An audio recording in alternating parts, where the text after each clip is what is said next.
மத்தேயு 6:34 சொல்லுகிறது, நாளைய தினத்தை குறித்து நீங்கள் கவலைப்படாதிருங்கள். இன்றைக்கு ஆண்டவர் நமக்கு கொடுத்திருக்கிற நாள் நல்ல நாள். அதற்காக தேவனை ஸ்தோத்தரிப்போம்.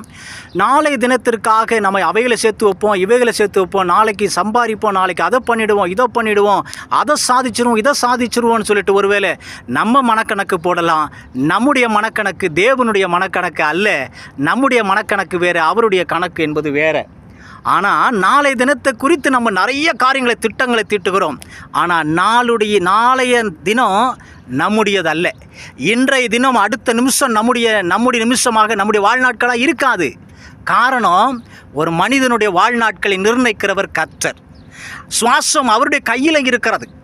ஆனால் ஒரு நாளை குறித்தோ ஒரு நாளை தினத்தை குறித்தோ கவலைப்பட வேண்டிய அவசியம் இல்லை, பெருமை பாராட்ட வேண்டிய அவசியம் ஒரு உண்மையான கிறிஸ்தவனுக்கு நிச்சயமாகவே இருக்காது. இவைகளை மட்டும் நாம் சிந்தையில் கொண்டு நாம் வாழ்வோமானா நம்முடைய வாழ்க்கை மேன்மைப்படும்.